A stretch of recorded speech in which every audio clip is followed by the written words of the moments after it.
Archbishop Dave here, and in this video I'm going to be going over a couple of quality of life mods that I've been working on over the past few months. So these mods aren't completely transformative in the gameplay, but rather just meant to improve the experience when playing on Steam in Monster Rancher 2 DX.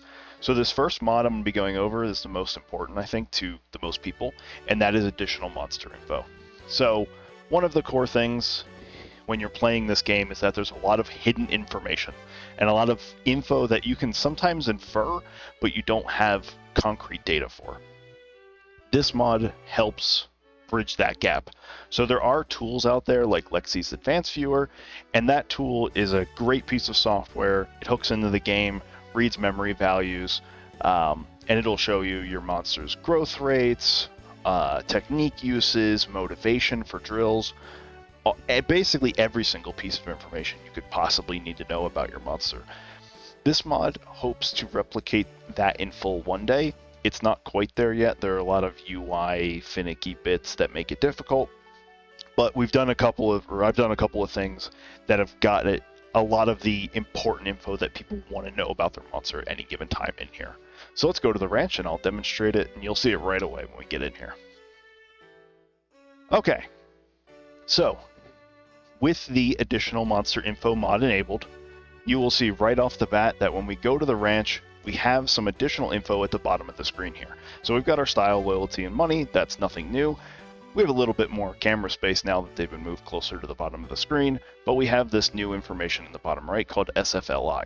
So those of you who are really knowledgeable about the inner workings of the game might recognize that as stress, fatigue, and lifespan index. In this case, it's actually the lifespan index penalty, but I don't have enough room to type all that.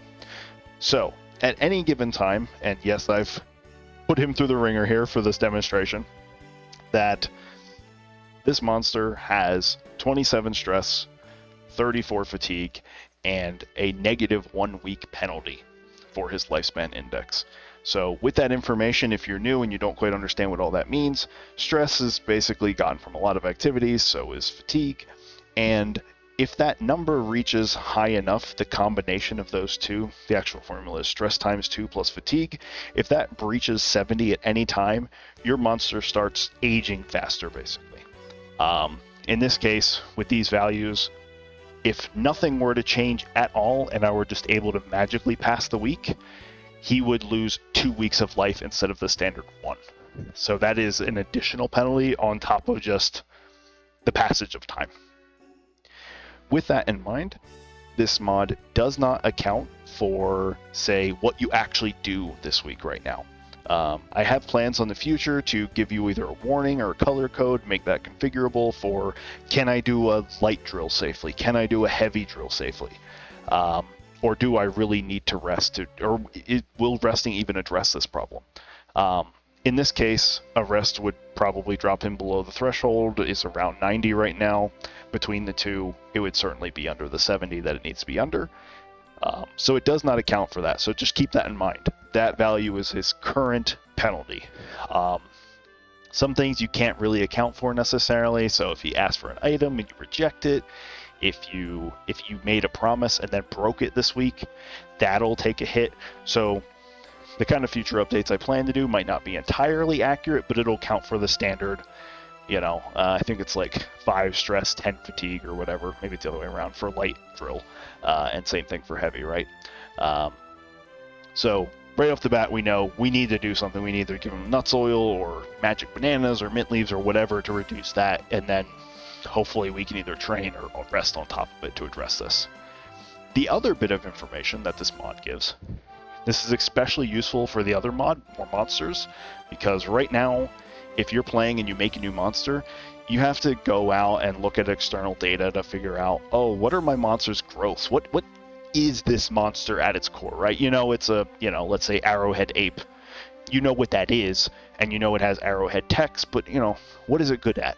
And you don't know. So if you go into monster data, this page is the same, this page is the same, but when we get here, we see a whole bunch of new additional information. So here we have your monster's lifespan along with its maximum lifespan. So we know this guy here, he can live up to 312 weeks, and right now he only has 124 weeks of life remaining. He's currently in life stage 5. I'm not going to go into all of the specifics about what the different life stages are and what they do, but basically 1 through 2 is baby stage, 3 through 4 is adolescence, and 5 is when you get the message from Colt saying, hey, they're in prime, they're now their biggest size. 5 and 6 are when you really want to hit the drills hard.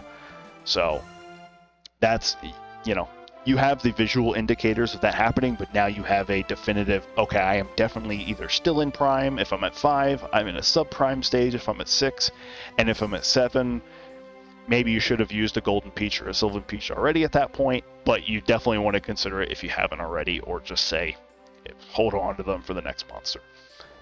The next line there is growths. So growths are in the order of the stats. We go back here, so it is life, power, intelligence, skill, speed, defense, and we can see here that he has a D life, C power, B intelligence, and C in everything else. So he's kind of a mixed attacker, kind of jack of all trades, master of basically none, a little bit better intelligence than otherwise, but otherwise pretty all-rounded.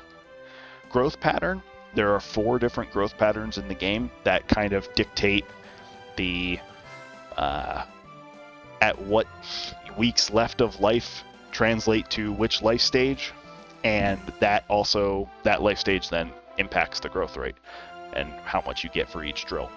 So there's late bloom, there's standard, there's sustainable, and then there's precocious. And I don't remember all the different acronyms I use for that, but basically you can use that to go, okay, this guy's a late bloomer, he only has 120 weeks left, and he basically just hit prime, right? Precocious monsters age up to their prime super early, so you have very little time with them in their young stages, and then they have an extremely long elder stage, 7+. Sustainable and normal are kind of the middle ground, with sustainable being a little more desirable since it has just a better spread and a longer prime, but you can see that there. The guts rate, this is pretty self-explanatory.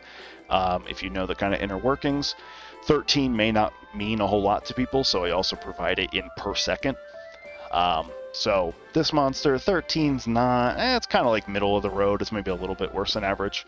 I don't know exactly what it is for monsters across the board, but you can see he generates 2.3 guts per second-ish in combat. That's rounded down, or rounded to the nearest decimal. And then A speed, this is the speed of your monster when you're actually in a combat encounter. So that ranges, and all of both growths and arena speed range from A to E, E being the worst, A being the best. So arena speed, they'll be, you can close the distance or make the distance, increase the gap in combat way easier against arena speed B or minus.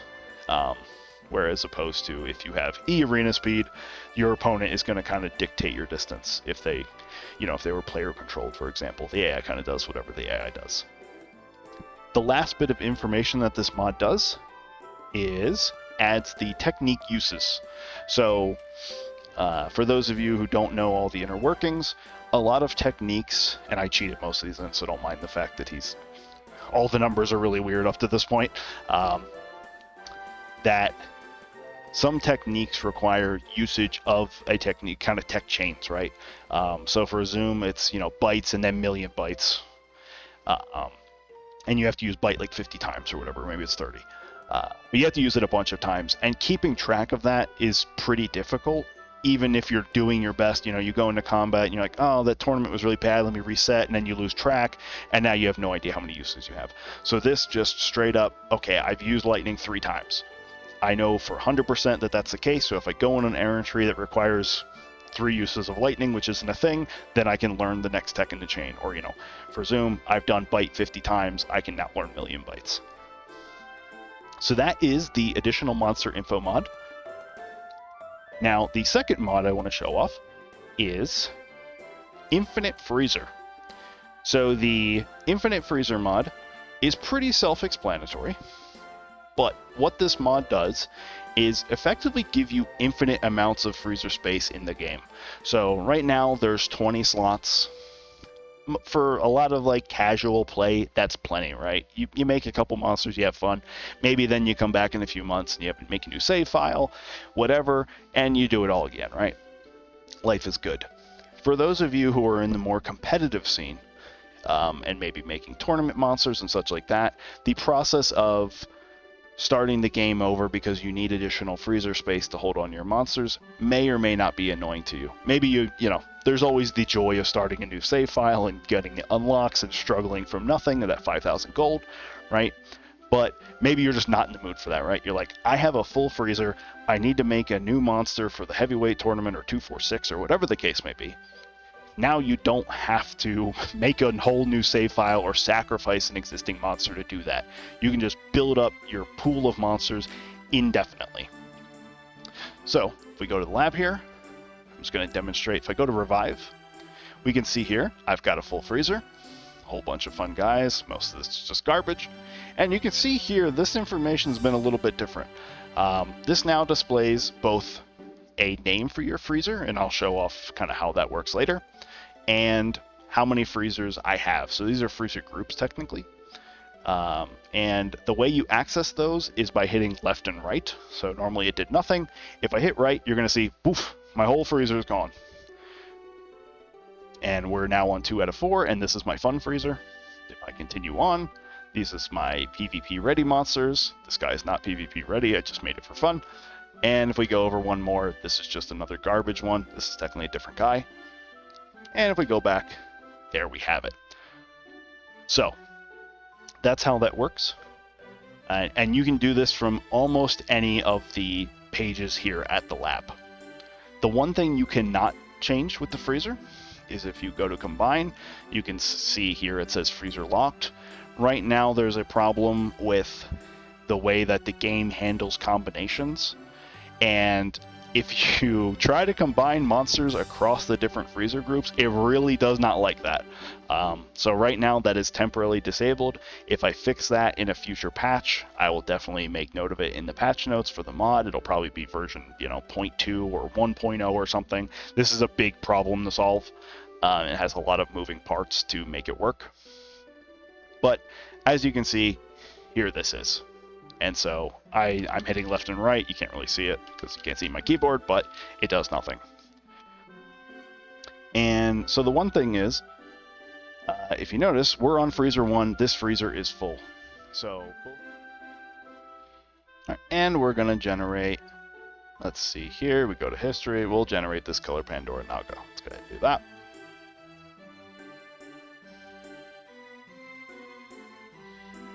Excellent. Okay, yes, we'll take him to the ranch. And we'll just name him F2 because he's going to go in the second freezer. So, as you remember, normally Daj would yell at you if you go to the lab and you attempt to freeze a monster.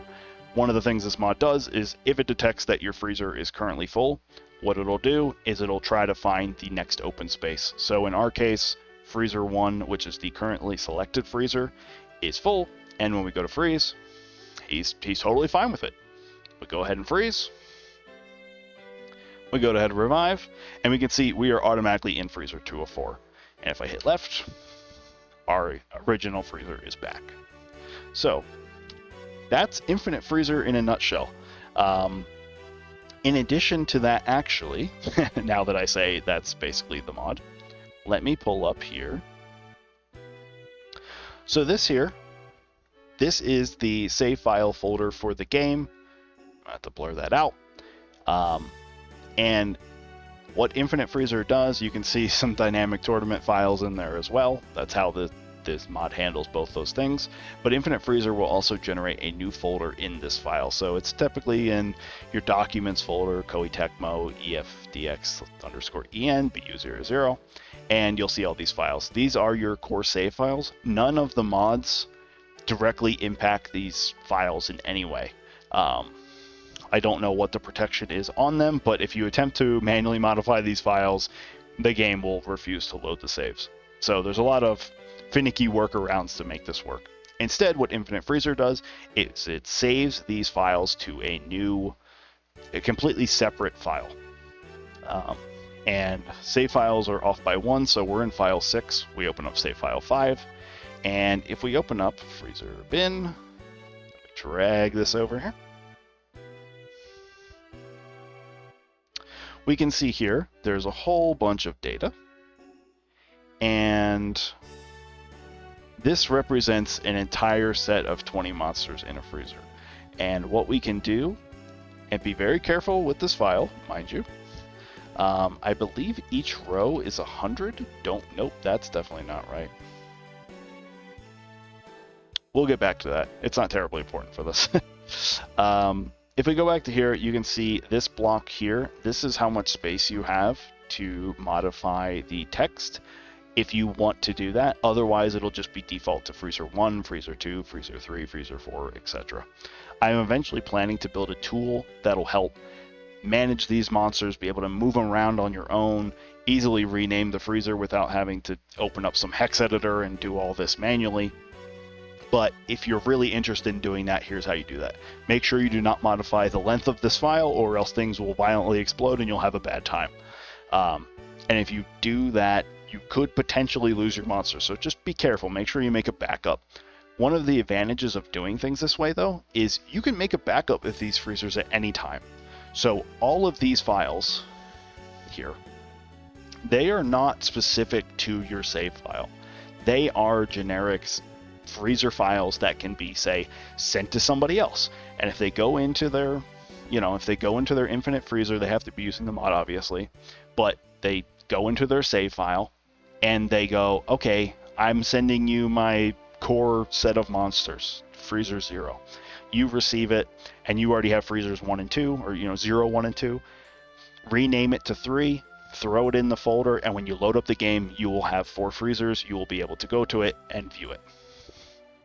So that is one of the advantages of this, is that you can just snapshot all of your freezers at any given time and store them for posterity. The last mod we're going to look at, we're going to go back to the ranch for this one, is the Magic Bananas no randomness mod. I forget what it's actually called. It's Magic Bananas to me. So let's go ahead and go to the ranch. This mod is very straightforward. It has a couple of configuration options, but we'll explain that. So, sorry about the cut there. It would help if I actually had the mod enabled. So let's go ahead and see what it does. If we go to the shop, and we go to Magic Banana, much better. You can see there may be a little bit off color, and you've also got this text here. So the mod has 3 different options. If you're not aware of all the effects, I'll show them on screen right now, but Magic Bananas have 1 of 3 effects when you feed them to your monster. The only thing that's preventing you from getting the effect you want every single time is RNG, and it's something that if you just reload the game and give it to them again, you can get it again. So let's just skip that nonsense. It's fun, especially for a casual playthrough, but also it makes Magic Bananas one of those things to where it's like you're never buying them because it's unpredictable, and getting the effect you don't want is sometimes really detrimental. So these bananas give plus 10 loyalty. So it gives plus 10 spoil and plus 10 fear, which is incredible, and reduces stress by 10. They are absolutely the GOAT of bananas, right?